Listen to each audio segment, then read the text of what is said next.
small business websites. Today we're going to be talking about this website right here and how we can improve it from a marketing philosophy and strategy perspective. So sit back and enjoy the brain dump of marketing info just for you. Okay, so when we start a new site, it's important to get all your elements down on a page, which of course means you do a mock-up.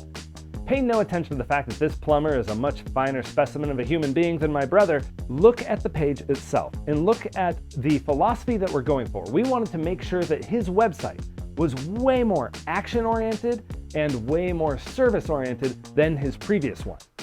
So what does that mean? Well, to start, that means that we're going to put the contact form right at the top. So if somebody wants to get a hold of him or schedule an appointment, there's no mistaking how to do it.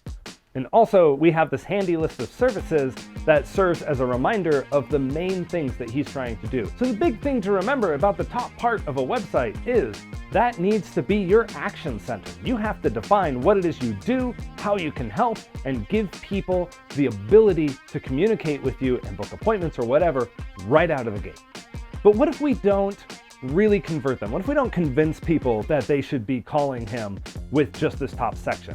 We need to build credibility if they scroll down. That is why the next section is going to be about reviews.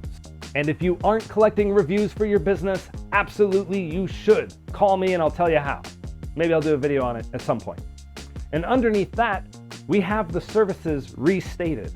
Because if they're crawling down, there's not a very likelihood that they'll go back up. So let's keep moving them down the page. And oh look, here are the services he offers. You can click these buttons to go deeper into these. And then underneath that, we follow it up with basically a repeat of the hero section, which is contact me, schedule an appointment, call now. You want to give that call to action at the bottom of the page as well as the top. Everything in the middle is credibility and education. And this is largely the mock-up from a real brief perspective. So what we do is we take this really ugly looking layout and we send it to the designer. And then we get our proof back, and this is where we move on to the next step. Okay, so if we're gonna redo the website, we gotta take new promotional photos of this guy, which he's not a natural at, so that's my gig, is making him a natural. Always is good to have a face on your website. Dogs and babies all look at you in the eye, and there's a reason for that. It's how people connect, which is why I put his face on his stuff and I put my face on my stuff. And the photos were done, and I had basically everything I needed with the mock-up and the photos to get the website actually designed out. So I gathered up the logo, any brand elements we had, and sent that to the designer and said, awesome, go make me something great. And then, you know what happened? I got a proof back, and that proof was disappointing, which happens. This happens a lot when you're dealing with design. Often you get back your first draft and you go, that's good, but it's not great. And so I realized that I did not give extra input to what I was wanting back. So what they sent me was very functional, and the layout was great. They made some concessions for the layout, and all that made total sense. But it lacked character. When we launched J-Rod's Plumbing and Heating, we launched it into a sea of pipes and water droplets and blues. That was on almost everyone's branding. So we couldn't have that in the actual web design. We needed to stand out.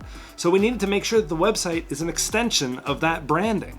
And so I said, you know what? This is really close, but it needs more texture, it needs more personality. Give me something that is more Saturday morning cartoon and comic booky. And lo and behold, the second draft I got back was great. And here that is.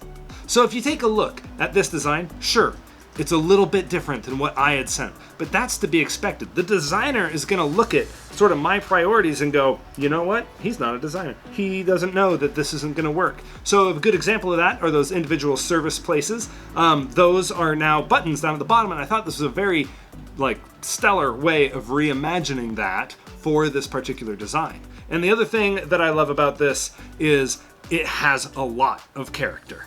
There is no other plumbing and heating service in town, maybe the nation, that has this kind of branding.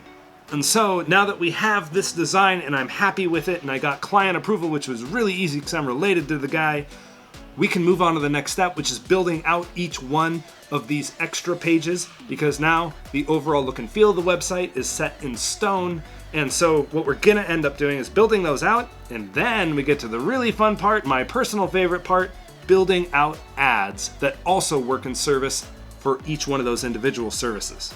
That's a lot of service. Anyway, so stay tuned, because we're gonna go through a big chunk of this process. I think we're done with the website as far as covering it. Next, we're gonna talk about developing ads. So there's a lot to learn around that.